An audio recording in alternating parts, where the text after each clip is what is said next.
Hello, hello, hello. Welcome back to the show. I'm Nicole Holland, and today my guest is Isa Herrera. She is a licensed physical therapist as well as an expert in integrative pelvic floor therapies. She developed her expertise in diagnosing and treating pelvic pain, leaking, and prolapse by helping over 14,000 women since 2005 at her New York City Healing Center, Renew PT.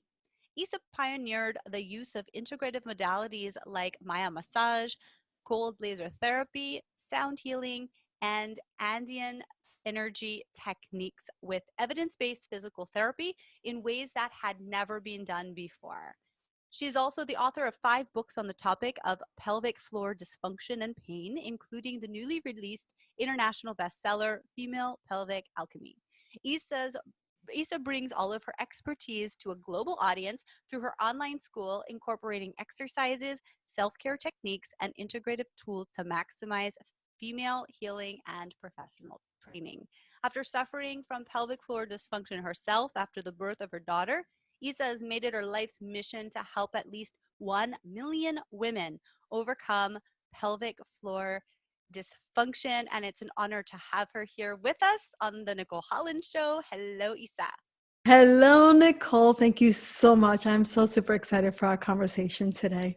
Me Super too. excited. You are amazing. And so I want to just let our listeners know that if you have young audiences, if you have young ears around, this might be one of those shows, those episodes that you want to turn off and wait until you are on your own, because of my knowing Isa the way I do, sometimes we may talk about things that are a little bit um strong and not for little ears. So I just want to preface that before our interview, Mhm. that if you do have young people with you, you may want to wait on this interview. But today, we're not going to necessarily talk about all of the female reproductive and all of the things that Isa does with pelvic floor healing and all the amazing things she does. We're going to talk about Isa. So, so you're amazing, and you've created so many things, and you've gone through such a journey to get to where you are today. So I'd love to go back way before all of this started, way before the birth of your daughter. When you were young, what was your vision of what your life would be when you grew up?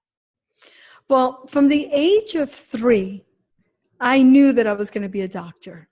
Like there was no doubt in my mind. Like I knew what I was going to be from a very young age. I knew I was always going to be a healer.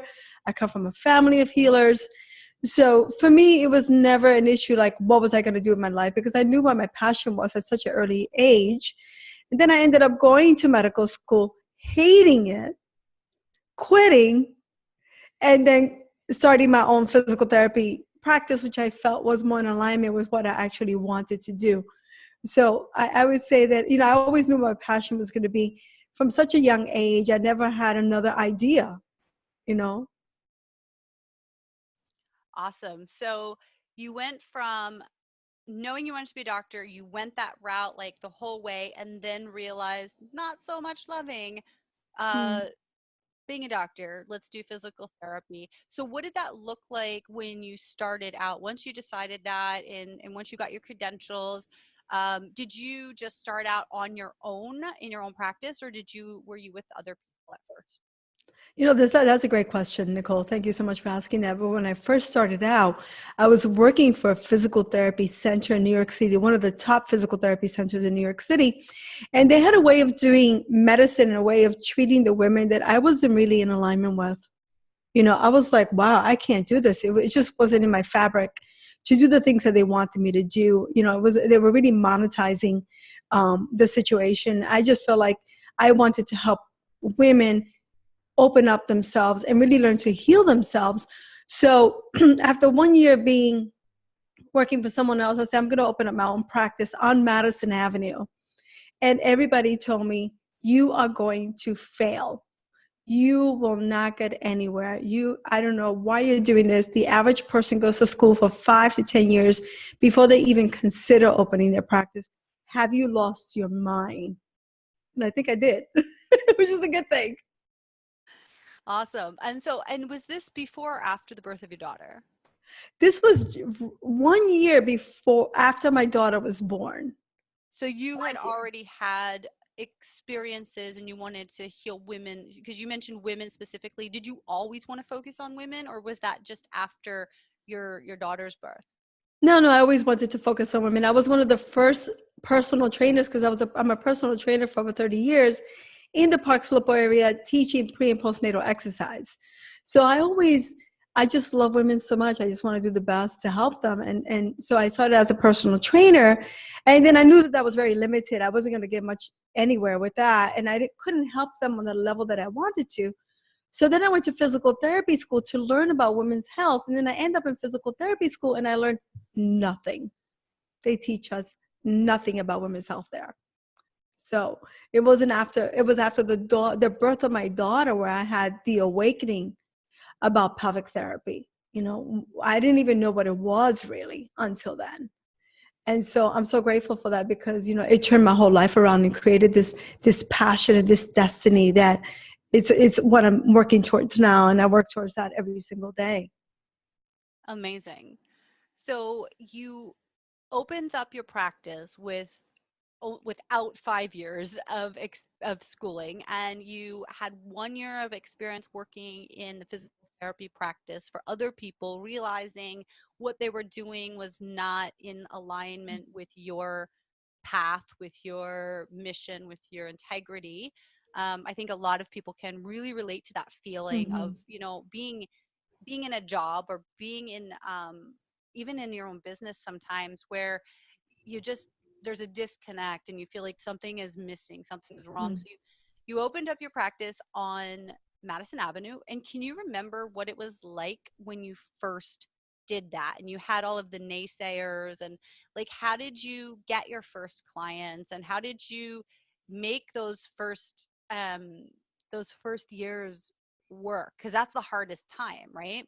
Mm-hmm. I think, when the first day I opened, I knew nothing. I look back at now and I just laugh, at the enthusiasm because if I had known what I know now, I'd be like, hell no. You know? But I opened it anyway. And I remember that I've always been really popular. I've always hustled. I've always gone out to different events and people knew who I was. They knew about my work. They knew that I did solid work. And many of my patients, my ex-patients would send me their families and friends. So the first day that I opened up my doors, I didn't even have a chart. The desk that we had created was shellacked and it wasn't even dry yet. I had to put a sign up that said, "Don't place your hands here." you know so it was just like being like believing in the possibility of everything, because when you believe, nothing really can stand in your way because you just go with that passion and you go with that love. And that's what I did. So that first day I was just happy. I knew nothing about nothing. That's amazing. And so you had that experience, you opened up, you knew nothing about nothing, and that reality must have sunk in quickly. How did you, like, what did you do? Did you ever struggle through that time? Or was it just like, I'm just so happy and people are showing up? And like, how did you learn? Most of us go through a lot of hard knocks. If we don't have somebody really mentoring and guiding us who'd already been through what we are going through. And I know that as, my first few years, it's like I have done so many things that could have been avoided had I known then what I know now about mentorship and finding somebody to support you. What was your experience like with that? Oh, it was such a struggle in the beginning, because I actually, I didn't realize, I mean, there's so much marketing and there's so many, so many things that you have to do to get the messaging out there. And I didn't know about any of these things. And so what I did was I liquidated my entire retirement account. And then I begged my husband to come and work with me in this practice because he had all those technology skills, and I really couldn't afford to hire anyone at this point. And we didn't pay ourselves for almost a year. So it took a year before we started seeing money coming in. And I could have given up at any time during that year, but I knew that in the beginning it was going to be a struggle. I didn't know, I didn't have a business degree. I didn't have an MBA. I didn't have a mentor, you know. So I just applied the skills that I knew about a long time ago. This is a deep secret. When I was in my 20s, I used to be a club promoter in New York City, right? Getting people to the dances. And then I would split the door with the club owner. And that's how I used to make money to put myself through school when I was going to Fordham University. And so what I did is I applied sort of those promoting skills to this practice. You know, I didn't treat it like a club, but I said, if I want to succeed, I have to bring my messaging to the people who actually need it, not go through a third party. So in the beginning, I was marketing just to doctors. And I realized right away that that wasn't going to work. First of all, you know, many of them are not educated about pelvic floor therapy. They have no idea. So I said, okay, fine, I'm going to educate them, you know, run that whole gamut. But then I realized that that was such a slow process, and that was only 3% of the pie. And 99% of the pie stood out there with all the women. So I said, I'm going to take my messaging to the women. Awesome. So let's talk about specifically what you do now. So your pelvic floor healing and all of the modalities. First of all, who is your ideal patient or client? Like, who are you helping the most? What are their characteristics? I think right now, any woman between the ages of 25 and 75 is who I'm helping the most now. But basically, it's any woman who has issues with their bladders, incontinence, sexual pain, prolapse, and women who just want to have healthy vaginas and healthy bladders. But the thing is, women don't come to see me when they're all healthy and everything. They always wait for something to go down. And so my tribe is mostly women who are suffering from pelvic floor conditions, such as the ones that I just mentioned.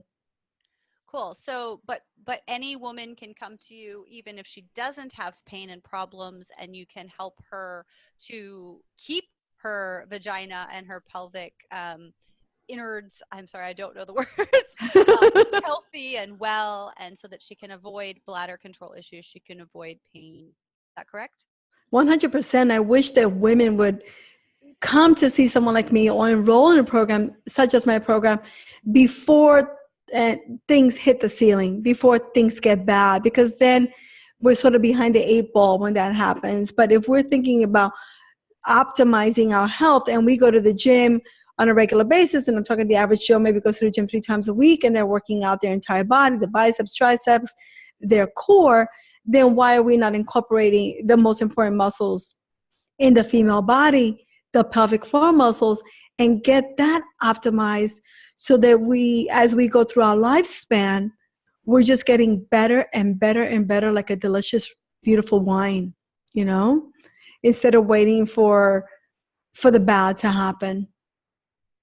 Cool. So let's talk about that a little bit. For my listeners who they hear you, but they don't really understand it because they've never had an issue with their bladder control. They've never had an issue with pain. Maybe they haven't had children. Can you just explain what the benefits are to pelvic floor therapy? What is it exactly for somebody who really is unfamiliar? Well, that's a good question. There are many, many benefits. One of the benefits is having incredible orgasms, better orgasms than you've ever had in your life. Being able to sit through a movie without thinking about going to the bathroom, or going to the bathroom because you think you may have to pee. You know, it's having that confidence in your body. Being able to sit without discomfort, being able to use any sexual position that you want without having to adjust. These are little things. Being able to go to the bathroom without being constipated, which is a big thing. Eliminating menstrual cramps. So many of the women that I treat who have menstrual cramps, when they do this particular kind of therapy, everything gets better. So the whole female system, and male too, because I treat a lot of men, just becomes better optimized, and you don't have these symptoms like constantly, if you can't sleep through the night, even if you're young and you're getting up to pee at night, that's not normal. That's something that needs to be addressed. And a lot of people think that, oh, that's okay, I get up once or twice to pee and I'm okay. But actually, no, that's not okay. That's really a disruption to the pelvic floor and to the bladder. There's other subtle things like deep pressure in the vagina, like you feel like something's in it or something's about to fall out. And that's a prolapse situation. A lot of women have pressure. And by the way, 37% of collegiate athletes, and this is what the research shows, suffers from urinary incontinence and fecal incontinence and. So this is not an old person's issue. This is not a new mom's issue. This is not a menopause issue. We even have young collegiate athletes, and they just suck it up as it being normal, a part of the game, part of what they have to live with. And just because it's common doesn't make it normal. It doesn't, you don't have to live with these kind of um, sort of embarrassing things and painful things. That's so interesting. Very interesting because yeah, I think a lot of people do just say, "Oh, it's really normal." So for example, I do CrossFit and my coach will tell everybody, every woman that comes in, "Okay, when we do jump roping, it's really it's really normal that women feel like they have to pee while they're doing it. So go to the bathroom. There's certain exercises we'll do. He's like, go to the bathroom before we start." And when he first told me this, I was like, what? Like, he's like, Mm-hmm. yeah. And, in CrossFit at the games, it's normal that you'll see a puddle under a female athlete because they just go because they have to go. And I'm like, really? Like, it was just so Mm-hmm. shocking to me. So, and to hear that was really just totally like I didn't understand, I didn't realize. So what you're saying right now just makes so much sense and reinforces that at least maybe in the CrossFit space, or at least it's just maybe it's my coach's perspective, but that it is just called normal, and you're saying Mm-hmm. it's not normal. Oh no, it's far from normal. And actually, you know what?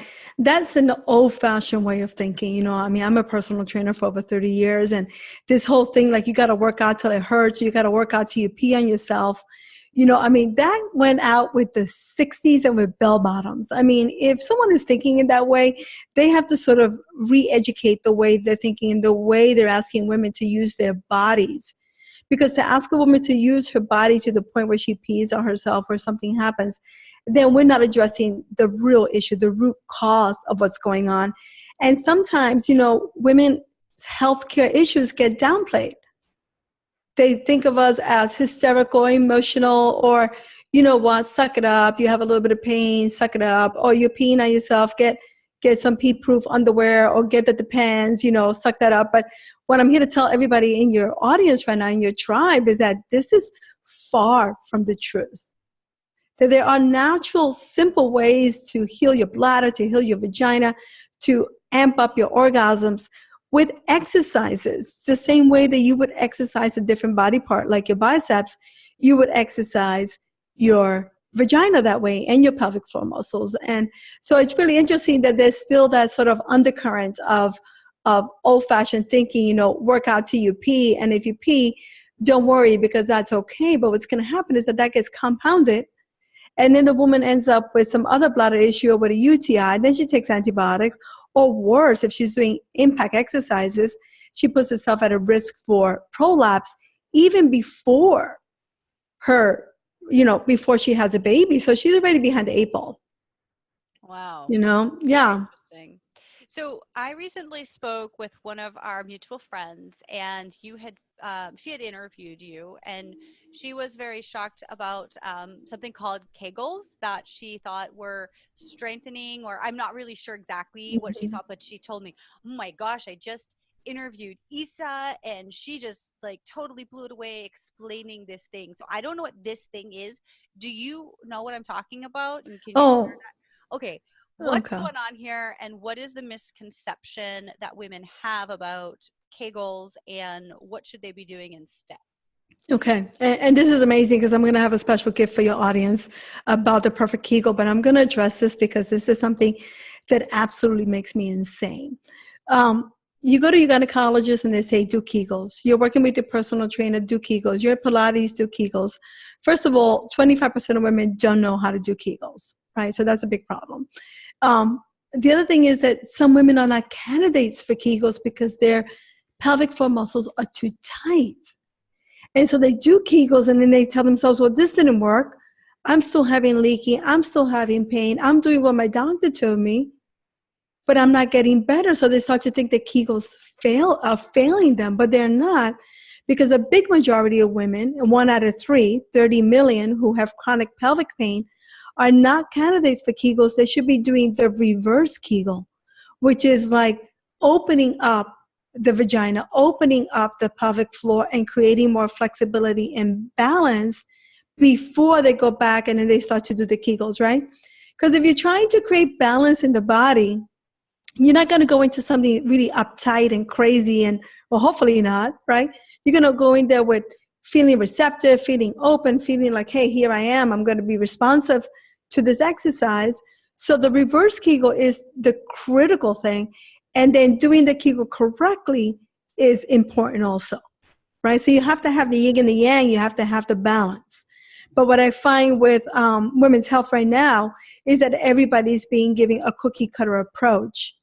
And it just doesn't work anymore. You know, we have to treat every person that comes to us and see them completely and wholly, spiritual, mind, body, and soul, so then we can then help them in the appropriate way and teach women how to self-diagnose. Why is it that we always have to go external to ourselves for our answers? Where's our gut? Where are we in this process of healing? And for me, the biggest thing that I want to do is just empower women to know what it is that they need to do to really optimize their vaginas and their bladders and their reproductive system and live like their best lives. I know that sounds like a cliche, but pelvic floor dysfunction is such a mind craziness. It plays on women's heads, and it doesn't have to be that way. Wow, that's amazing. So you mentioned that you have a gift for my audience, and we still have some time to continue this interview, but I want to make sure that as we're speaking about this particular issue, do you want to explain what the gift is and how my audience can get it, please? Oh, sure, absolutely. Like I said before, 25% of women do Kegels incorrectly. And what I thought that I would do was like, well, why not teach them to do it the right way? And then I feel like I've done a big part of my mission, right? Because this exercise is sort of like the gold standard. But the majority, and I've treated over 14,000 women, and I would say 90% of them knew nothing about their pelvic floors and definitely did not know how to do a Kegel. So I did this checklist where I go through this whole process: how to breathe, how to position your body, what to look for when you do a Kegel, because if you don't even know what to look for, you have to take out a mirror and look at your vagina to see what it looks like, right? How do you know you're doing it right if you're not looking at the one place that you're training and exercising? And so it's a whole sequela of like how to master the Kegel so that the next time you go and someone tells you what to do, tells you, hey, do this Kegel, your OBGYN or whoever, your gynecologist, urologist, your personal trainer, you can actually educate them on the steps. And then it's like putting seeds out there so that everybody is like doing this one exercise correctly. Because it does help. It's not the be all to end all, there's a bunch of other things, but this is the gold standard. Amazing. And I've heard how amazing this is from other people. So I'm excited that you're offering it to my audience. And I believe you've got that at pelvicpainrelief.com/Nicole Holland. Is that right? That's right, because you're the star, baby. I'll put it right after your name. Thank you. Awesome. So pelvicpainrelief.com/Nicole Holland. And of course, we'll also have that on the show notes page. All of the takeaways from this amazing interview with Isa. You can find that at the NicoleHollandShow.com. Just search Isa. I think you're the only Isa I'm interviewing. And out of over 300 interviews, 400 interviews, something like that, I lose track Wow. by now. You're the only one. So NicoleHollandShow.com/Isa will also sorry, not /Isa, the NicoleHollandShow.com search for Isa, and you'll be able to find the show notes from this episode as well as the link to her amazing free gift. Um, so yeah, so you've like, how has, hang on, let me see if I can figure out what I want to ask you because there's so much swirling around in my brain right now. Um, so this is this is decades of work for you that you've Mm-hmm. gotten to where you are right now, and that you have come up with this checklist for the perfect Kegel and to relieve pelvic. I mean, I know we all learn day in and day out, right? And I know personally, because we're in communities together, I know that you are always looking for how to develop professionally and personally and to up level in so many ways. And that also is brought to your clients and to the world at large as you're, coming on shows like mine and sharing your brilliance. So can you, like, how have you gotten to here? Like, how have things evolved in terms of your work with women and recognizing that, the gynecologists and the general, like, we're generalizing, not everyone fits into this, of course, Mm-hmm. but that the personal trainers and the industry at large is telling women to do things wrong, or that it's downplaying the needs of women, and how you have been able to help. Can you talk a little bit about that as the evolution of your work has happened over the last 10, 5, 15, whatever years? How have you gotten to where you are now in being able to make lasting um, changes, helping women make lasting changes that, like, yeah, are just so you can't even put a value on that.